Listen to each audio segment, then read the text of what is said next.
ഇന്ന് ബാങ്ക് അക്കൗണ്ടുകൾ ഉപയോഗിക്കുന്നവർ നേരിടുന്ന ഒരു പ്രധാനപ്പെട്ട പ്രശ്നമാണ് ഡെബിറ്റ് കാർഡിൻ്റെ ആനുവൽ ചാർജ് എന്ന് പറയുന്നത്. നമ്മൾ ബാങ്ക് അക്കൗണ്ട് ഓപ്പൺ ചെയ്യുമ്പോൾ നമുക്ക് അതിൻ്റെ കൂട്ടത്തിൽ ഡെബിറ്റ് കാർഡ് കൂടി കിട്ടും. ഇപ്പോൾ നിലവിൽ നമ്മൾ അങ്ങനെ ഡെബിറ്റ് കാർഡ് അങ്ങനെ ഉപയോഗിക്കാറില്ല. മുൻപൊക്കെ ആണെങ്കിൽ നമ്മൾ ATM വഴി ക്യാഷ് വിഡ്രോ ചെയ്യാനായിട്ട് ഡെബിറ്റ് കാർഡ് ഉപയോഗിച്ചിരുന്നു. അതുപോലെ ഇ-കൊമേഴ്സ് ട്രാൻസാക്ഷൻ നടത്താനൊക്കെ ആയിട്ട് ഡെബിറ്റ് കാർഡുകൾ നമ്മൾ വൈഡായിട്ട് ഉപയോഗിച്ചിരുന്നു. എന്നാൽ ഇന്നത്തെ സാഹചര്യം അങ്ങനെയല്ല. നമ്മളിപ്പോൾ കൂടുതലായിട്ടും UPI പേയ്മെൻ്റ് ആണ് നമ്മൾ ഡേ ടു ഡേ പേയ്മെൻറ്റിനായിട്ട് ഉപയോഗിക്കുന്നത്. അതേപോലെ തന്നെ ഡെബിറ്റ് കാർഡ് ഉപയോഗിച്ചുള്ള ATM വഴിയുള്ള ക്യാഷ് വിഡ്രോവലും കുറഞ്ഞിട്ടുണ്ട്. നമ്മൾ ക്യാഷ് ഉപയോഗിച്ചുള്ള ട്രാൻസാക്ഷൻ നല്ല രീതിയിൽ കുറഞ്ഞു.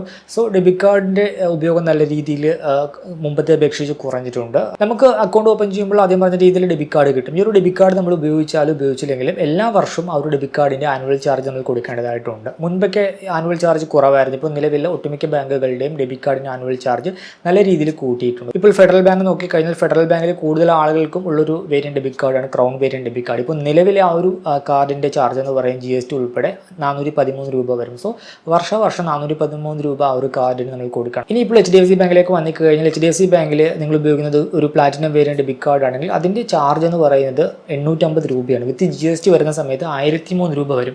ഈ ഒരു 1003 രൂപ നമ്മൾ വർഷം കൊടുക്കണം. ഇപ്പോൾ പലരും ഈ ഒരു കാർഡ് എടുത്തിട്ട് ഉപയോഗിക്കുന്ന പോലും ഉണ്ടാവില്ല.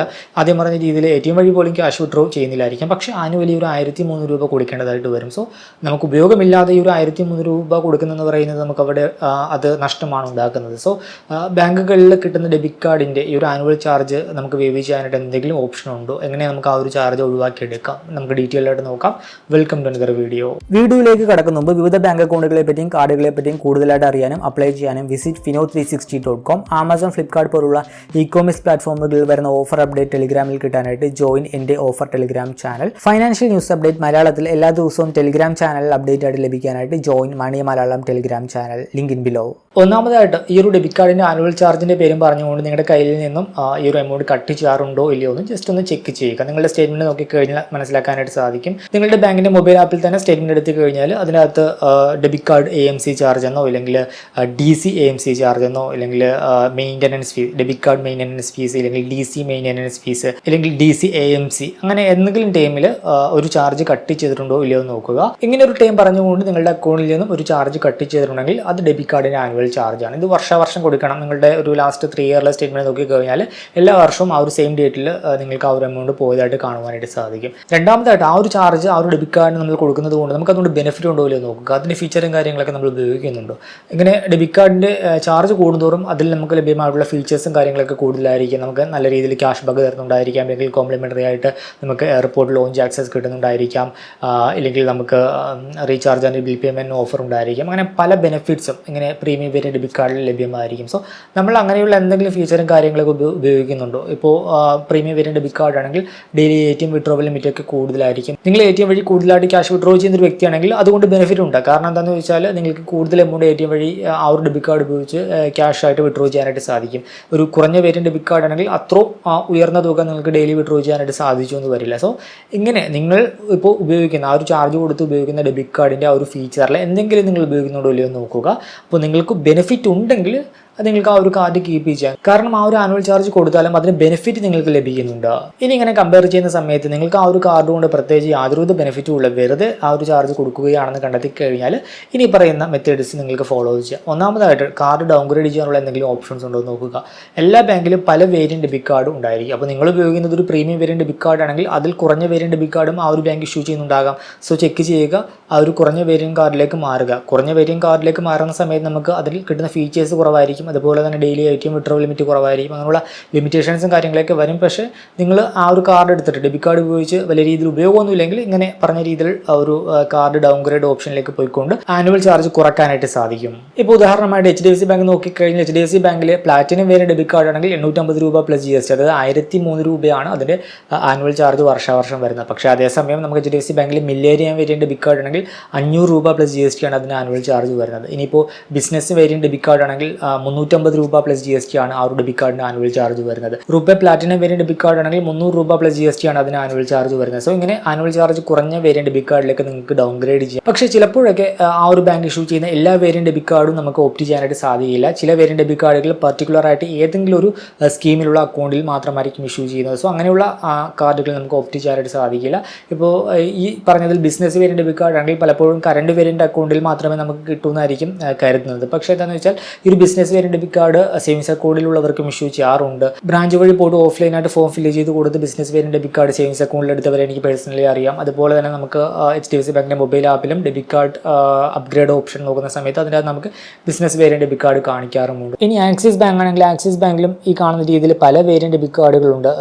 മാസ്റ്റർ പ്രീമിയം ഡെബിറ്റ് കാർഡ് 200 രൂപ പ്ലസ് GST. ഈ റുപേ ക്ലാസിക് ഡെബിറ്റ് കാർഡ് ആണെങ്കിൽ 150 രൂപ plus GST. Liberty debit card ആണെങ്കിൽ 300 രൂപ plus GST. Visa platinum debit card 200 രൂപ plus GST. Secure plus debit card 300 രൂപ plus GST. RuPay platinum debit card 200 രൂപ plus GST. പിന്നെ ബിസിനസ് ക്ലാസിക് ഡെബിറ്റ് കാർഡ് 250 രൂപ plus GST. അങ്ങനെ ഈ കാണുന്ന രീതിയിൽ ആക്സിസ് ബാങ്ക് പല വേരിയന്റ് കാർഡുകൾ ഇഷ്യൂ ചെയ്യുന്നുണ്ട്. പല കാർഡിനും പല റേറ്റാണ് ആനുവൽ ചാർജ് വരുന്നത്. സോ ഇങ്ങനെ നിങ്ങളുടെ ബാങ്ക് ഏതാണോ ബാങ്കിന്റെ വെബ്സൈറ്റിൽ പോയി കഴിഞ്ഞാൽ ആ ഒരു ബാങ്ക് ഇഷ്യൂ ചെയ്യുന്ന എല്ലാ വേരിയന്റ് ഡെബിറ്റ് കാർഡുകളും കാണാം, അതിന് ആനുവൽ ചാർജും കാണാം. സോ ഇങ്ങനെ നിങ്ങൾ ഉപയോഗിക്കുന്ന ബാങ്ക് അക്കൗണ്ട് ഏതാണോ ആ ഒരു ബാങ്ക് അക്കൗണ്ടിന്റെ വെബ്സൈറ്റിൽ പോയി കഴിഞ്ഞാൽ ആ ഒരു പർട്ടിക്കുലർ ബാങ്ക് ഇഷ്യൂ ചെയ്യുന്ന എല്ലാ വേരിയന്റ് ഡെബിറ്റ് കാർഡും കാണാം. സോ അതിനകത്ത് ഏറ്റവും കുറഞ്ഞ ആനുവൽ ചാർജ് വരുന്ന കാർഡ് ഏതാണോ ആ ഒരു കാർഡിലേക്ക് നിങ്ങൾക്ക് ഡൗൺഗ്രേഡ് ചെയ്യാം. മറ്റൊരു ഓപ്ഷൻ എന്തെങ്കിലും വേവർ ഓപ്ഷൻ ഉണ്ടോ എന്ന് ചെക്ക് ചെയ്യുക. ഇപ്പോൾ മിക്ക ക്രെഡിറ്റ് കാർഡിൽ നമുക്ക് കാണാനായിട്ട് സാധിക്കും ആനുവലി 3 രൂപ സ്പെൻഡ് ചെയ്ത് കഴിഞ്ഞാൽ ആനുവൽ ചാർജ് വേവ് ചെയ്ത് കിട്ടും. പക്ഷേ ഡെബിറ്റ് കാർഡിലും ഈ പറഞ്ഞ രീതിയിൽ ചില ബാങ്കുകളിലൊക്കെ നമുക്ക് 3 രൂപ സ്പെൻഡ് ചെയ്ത് കഴിഞ്ഞാൽ ആനുവൽ ചാർജ് വേവ് ചെയ്ത് കിട്ടും എന്ന രീതിയിലുള്ള കണ്ടീഷനും കാര്യങ്ങളൊക്കെ ഉണ്ട്. ഉദാഹരണമായിട്ട് നോക്കിക്കഴിഞ്ഞാൽ ഫെഡറൽ ബാങ്കിന്റെ ഡെബിറ്റ് കാർഡ് ആണെങ്കിൽ ആനുവലി 3 രൂപ സ്പെൻഡ് ചെയ്ത് കഴിഞ്ഞാൽ നമുക്ക് ആ ഒരു പർട്ടിക്കുലർ കാർഡിന്റെ ആനുവൽ ചാർജ് വേവ് ചെയ്തെടുക്കാനായിട്ട് സാധിക്കും. വിസ ഫെഡ്ഫസ്റ്റ് കാർഡ് ആണെങ്കിൽ ആനുവലി 35,000 രൂപയ്ക്ക് മുകളിൽ സ്പെൻഡ് ചെയ്യണം. ഇനി esteem card, Visa gold card, Visa EMV gold, RuPay classic, Mastercard classic, stellar, പിന്നെ signet variant card, crown variant card, prospera variant card, Visa fast biz platinum card, RuPay platinum card എന്നിവയൊക്കെയാണെങ്കിൽ annually 1 ലക്ഷം രൂപയ്ക്ക് മുകളിൽ card ഉപയോഗിച്ച് spend ചെയ്ത് കഴിഞ്ഞാൽ annual charge waive ചെയ്തെടുക്കാം. NRI EVE plus variant card ആണെങ്കിൽ 75,000 രൂപയ്ക്ക് മുകളിൽ ഒരു വർഷം സ്പെൻഡ് ചെയ്യണം. ഇമ്പീരിയോ വേരിയന്റ് കാർഡ് ആണെങ്കിൽ 1.5 ലക്ഷം രൂപയ്ക്ക് മുകളിൽ സ്പെൻഡ് ചെയ്യണം. ഇനി സെലസ്റ്റ വേരിയന്റ് കാർഡ് ആണെങ്കിൽ 2 ലക്ഷം രൂപയാണ് സ്പെൻഡ് ചെയ്യേണ്ടത്. അപ്പോൾ ആനുവലി അതായത് ലാസ്റ്റ് 12 മന്തിൽ ഈ ഒരു ഡെബിറ്റ് കാർഡ് ഉപയോഗിച്ച് ഈ ഒരു പർട്ടിക്കുലർ എമൗണ്ട് സ്പെൻഡ് ചെയ്ത് കഴിഞ്ഞാൽ നമുക്ക് കാർഡിന്റെ ആനുവൽ ചാർജ് വേവ് ചെയ്തെടുക്കാം. ഒരു കണ്ടീഷൻ വരുന്നത് നമുക്ക് ATM വഴിയുള്ള ക്യാഷ് വിഡ്രോവൽ ഈ ഒരു പാരാമീറ്ററിനായിട്ട് കൗണ്ട് ചെയ്യുകയില്ല. ഒന്നെങ്കിൽ ഇ-കൊമേഴ്സ് ട്രാൻസാക്ഷൻ ആയിരിക്കണം, അല്ലെങ്കിൽ POS ട്രാൻസാക്ഷൻ, അതായത് സ്വൈപ്പ് മെഷീൻ സ്വൈപ്പ് ചെയ്തുകൊണ്ടുള്ള ട്രാൻസാക്ഷൻ ആയിരിക്കണം. ATM വഴിയുള്ള ക്യാഷ് വിഡ്രോവൽ ഇതിനായിട്ട് കൗണ്ട് ചെയ്യുകയില്ല. സോ നിങ്ങളുടെ ബാങ്ക് ഏതാണോ നിങ്ങളുടെ ബാങ്കിൽ ഡെബിറ്റ് കാർഡിന് ഇങ്ങനെ എന്തെങ്കിലും ഒരു സ്പെൻഡ് ബേസ്ഡ് ക്രൈറ്റീരിയ ഉണ്ടോ ഇല്ലയോ എന്ന് ചെക്ക് ചെയ്യുക. പിന്നെ ചെയ്യാവുന്ന മറ്റൊരു കാര്യം എന്താണെന്ന് വെച്ചാൽ അക്കൗണ്ട് അപ്ഗ്രേഡ് ചെയ്യുക അല്ലെങ്കിൽ ഡൗൺഗ്രേഡ് ചെയ്യുക. ഇപ്പോൾ നിങ്ങൾ നല്ല രീതിയിൽ ബാങ്കിങ് ട്രാൻസാക്ഷൻ ഒക്കെ ചെയ്യുന്ന ഒരു വ്യക്തിയാണെങ്കിൽ നിങ്ങൾക്ക് പ്രീമിയം അക്കൗണ്ട് ഓപ്റ്റ് ചെയ്യാം. പ്രീമിയം അക്കൗണ്ട് ഓപ്റ്റ് ചെയ്ത് കഴിഞ്ഞാൽ നമ്മളൊരു മന്ത്ലി ആവറേജ് ബാലൻസ് കീപ്പ് ചെയ്യണം. പക്ഷേ മന്ത്ലി ആവറേജ് ബാലൻസ് കീപ്പ് ചെയ്ത് കഴിഞ്ഞാൽ നമുക്ക് അതിൻ്റെ ബെനിഫിറ്റ് കിട്ടും. അതിൻ്റെ ബെനിഫിറ്റിൽ ഒന്നായിരിക്കും ഡെബിറ്റ് കാർഡിന് ആനുവൽ ചാർജ് കൊടുക്കേണ്ടതായിട്ട് വരുന്ന സിറ്റുവേഷൻ നമുക്ക് ഒഴിവാക്കാം. അപ്പോൾ ഉദാഹരണമായിട്ട് HDFC ബാങ്കിൻ്റെ തന്നെ സേവിങ്സ് മാക്സ് വേരിയൻ്റ് അക്കൗണ്ട് ആണെങ്കിൽ നമുക്ക് അതിൻ്റെ അകത്ത് ഈ ഒരു debit card life time free ആണ്. 25,000 രൂപയാണ് മന്ത്ലി ആവറേജ് ബാലൻസ് ആയിട്ട് കീപ്പ് ചെയ്യേണ്ടത്. ഇല്ലെങ്കിൽ 1.5 ലക്ഷം രൂപ FD ഇട്ടാൽ മതിയാകും. അങ്ങനെയുള്ള കണ്ടീഷനും കാര്യങ്ങളൊക്കെ വരുന്നുണ്ട്. അപ്പോൾ അത് മീറ്റ് ചെയ്തുകൊണ്ട് നമ്മൾ ആ ഒരു പ്രീമിയം വേരിയൻ്റ് അക്കൗണ്ട് എടുത്ത് കഴിഞ്ഞാൽ ഡെബിറ്റ് കാർഡിൻ്റെ ചാർജ് ഒഴിവാക്കാം. സോ നല്ല രീതിയിൽ ബാങ്ക് ട്രാൻസാക്ഷൻ ഉള്ളവരാണെങ്കിൽ ഏതെങ്കിലും ബാങ്കിൻ്റെ ഒരു പ്രീമിയം വേരിയൻ്റ് അക്കൗണ്ട് ഓപ്റ്റ് ചെയ്യുക. ഇനി മറ്റൊരു സിറ്റുവേഷൻ ബാങ്ക് ട്രാൻസാക്ഷൻ കുറവാണ്, വല്ലപ്പോഴും മാത്രമാണ് ബാങ്ക് അക്കൗണ്ട് ഉപയോഗിക്കുന്നതെങ്കിൽ നിങ്ങൾക്ക് അക്കൗണ്ട് വേരിയൻ്റ് അപ്ഗ്രേഡ് ചെയ്യാം. എല്ലാ ബാങ്കിലും BSBD എന്ന് പറഞ്ഞ വേരിയൻ്റ് അക്കൗണ്ട് ഉണ്ട്. അപ്പോൾ BSBD അക്കൗണ്ട് വേരിയൻ്റ് ആണെങ്കിൽ അതിനകത്ത് നമുക്ക് റുപേ വേരിയൻ്റ് ഡെബിറ്റ് കാർഡ് സൗജന്യമായിട്ടാണ് കിട്ടുന്നത്, ലൈഫ് ടൈം ഫ്രീ ആണ്. ഈ ഒരു BSBD അക്കൗണ്ട് സ്കീമിനെ പറ്റി ഒരു ഡീറ്റെയിൽ വീഡിയോ നമ്മൾ കഴിഞ്ഞ ദിവസം ചെയ്തിട്ടുണ്ട്. കൂടുതലായിട്ട് അറിയാനായിട്ട് ആ ഒരു വീഡിയോ കാണുക. സോ നിങ്ങളുടെ ബാങ്ക് അക്കൗണ്ട് കൊണ്ടുള്ള ഉപയോഗം അനുസരിച്ച് ഒന്നെങ്കിൽ അക്കൗണ്ട് അപ്ഗ്രേഡ് ചെയ്യുക അല്ലെങ്കിൽ അക്കൗണ്ട് ഡൗൺഗ്രേഡ് ചെയ്യുക. പിന്നെ മറ്റൊരു വഴി ബാങ്കിങ് പ്രോഗ്രാമാണ്. നമുക്ക് ആ ഒരു പർട്ടിക്കുലർ ബാങ്കുമായിട്ടുള്ള റിലേഷൻഷിപ്പ് അനുസരിച്ച് നമുക്ക് പല ബാങ്കിങ് പ്രോഗ്രാമുകളും ലഭ്യമാണ്. ഇപ്പോൾ HDFC ബാങ്ക് ആണെങ്കിൽ നമുക്ക് classic banking program, Vishesh banking program, അതുപോലെ തന്നെ ഇമ്പീരിയോ, അങ്ങനെ പല ബാങ്കിങ് പ്രോഗ്രാം അവൈലബിൾ ആണ്. സോ നമുക്ക് ആ ഒരു ബാങ്കുമായിട്ട് ടോട്ടൽ റിലേഷൻഷിപ്പ് വാല്യൂ എത്രയാണോ അല്ലെങ്കിൽ അക്കൗണ്ടിൽ എത്ര രൂപ മന്ത്ലി ആവറേജ് ബാലൻസ് കീപ്പ് ചെയ്യുന്നുണ്ട്, അങ്ങനെയുള്ള ക്രൈറ്റീരിയയാണ് ഇതിനായിട്ട് വരുന്നത്. അത് മീറ്റ് ചെയ്ത് കഴിഞ്ഞാൽ നമുക്ക് ആ ഒരു ബാങ്കിങ് പ്രോഗ്രാമിലേക്ക് എൻറോൾ ആകും. സോ ഇങ്ങനെയുള്ള ബാങ്കിങ് പ്രോഗ്രാംസിൻ്റെ ഭാഗമായിട്ട് പല ഫീച്ചേഴ്സ് നമുക്ക് അവൈലബിൾ ആണ്. അതിലൊന്നാണ് നമുക്ക് ഡെബിറ്റ് കാർഡിൻ്റെ ചാർജ് വേവ് ചെയ്ത് കിട്ടും. ഡെബിറ്റ് കാർഡ് നമുക്ക് ഫ്രീ ആയിട്ട് ഉപയോഗിക്കാനായിട്ട് സാധിക്കും. പിന്നെയുള്ള മറ്റൊരു ഓപ്ഷൻ ഡിജിറ്റൽ ബാങ്കിങ് സർവീസുകൾ ഫോക്കസ് ചെയ്യുന്ന ബാങ്ക് അക്കൗണ്ട് ഓപ്റ്റ് ചെയ്യുക എന്നുള്ളതാണ്. ഇപ്പോൾ ഉദാഹരണമായിട്ട് സ്ലൈസ് സ്മോൾ ഫിനാൻസ് ബാങ്കിൻ്റെ അക്കൗണ്ട് ആണെങ്കിൽ ഫിസിക്കൽ ഡെബിറ്റ് കാർഡ് ഓപ്ഷണൽ ആണ്, വേണമെങ്കിൽ എടുക്കാം. അതിന് ഫിസിക്കൽ ഡെബിറ്റ് കാർഡ് നമുക്ക് എടുത്തു കഴിഞ്ഞാൽ വൺ ടൈം ഫീസാണ് വരുന്നത്, 299 രൂപയാണ് വരുന്നത്. പിന്നെ ആനുവൽ ചാർജ് വരുന്നില്ല, അതിൻ്റെ റീപ്ലേസ്മെന്റ് ചാർജ് മാത്രമാണ് വരുന്നത്. പിന്നെ കോഡക് AW1 ഉണ്ട്. കോഡക് AW1ൻ്റെ സൂപ്പർ വേരിയന്റ് സേവിങ്സ് അക്കൗണ്ട് ആണെങ്കിൽ അതിന് നമ്മൾ 499 രൂപ അതിൻ്റെ ഒരു പ്രോഗ്രാം ഫീസായിട്ട് എല്ലാ വർഷവും കൊടുക്കണം.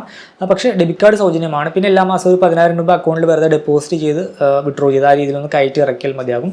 സൂപ്പർ വേരിയന്റ് സേവിങ്സ് അക്കൗണ്ടിൽ നമുക്ക് ഡെബിറ്റ് കാർഡിന് നമുക്ക് ചാർജ് വരുന്നില്ല. സോ ഇങ്ങനെയുള്ള ഡിജിറ്റൽ ഫോക്കസ് ആയിട്ടുള്ള ബാങ്കുകൾ ഓപ്റ്റ് ചെയ്ത് കഴിഞ്ഞാൽ നമുക്ക് വിർച്വൽ ഡെബിറ്റ് കാർഡ് കിട്ടും. ഫിസിക്കൽ ഡെബിറ്റ് കാർഡ് ഓപ്ഷണൽ ആയിരിക്കും, ഇല്ലെങ്കിൽ ഫിസിക്കൽ ഡെബിറ്റ് കാർഡ് സൗജന്യമായിരിക്കും. പിന്നെ last and final debit card വേണ്ട എന്നുണ്ടെങ്കിൽ ബാങ്കിൽ റിക്വസ്റ്റ് കൊടുത്ത് ഡെബിറ്റ് കാർഡ് ക്ലോസ് ചെയ്യാം. ഡെബിറ്റ് കാർഡ് ക്ലോസ് ചെയ്ത് കഴിഞ്ഞാൽ നമുക്ക് ആനുവൽ ചാർജ് കൊടുക്കേണ്ടതായിട്ട് വരില്ല. പക്ഷേ ഡെബിറ്റ് കാർഡ് ക്ലോസ് ചെയ്യുമ്പോൾ നമ്മൾ നേരിടേണ്ടി വരുന്ന പ്രശ്നങ്ങളെ പറ്റി അവെയർ ആയിരിക്കണം. ബാങ്കുമായിട്ട് അത് ചെക്ക് ചെയ്യുക. നമുക്ക് UPI പിന്നെ സെറ്റ് ചെയ്യാനൊക്കെ ഡെബിറ്റ് കാർഡ് ആവശ്യമാണ്. ഇപ്പോൾ നിലവിൽ പല ബാങ്കിലും ഡെബിറ്റ് കാർഡ് ആവശ്യമായിട്ട് വരുന്നില്ല. നമുക്ക് ആധാർ വഴി തന്നെ UPI പിന്നെ സെറ്റ് ചെയ്യാനൊക്കെ സാധിക്കും. നമുക്ക് സ്ലൈസിലും കൊടുക്കേഡബിളിലൊക്കെ കിട്ടുന്ന പോലെ വിർച്വൽ ഡെബിറ്റ് കാർഡ് പോലും മിക്ക ബാങ്കുകളും നമുക്ക് നൽകുന്നില്ല.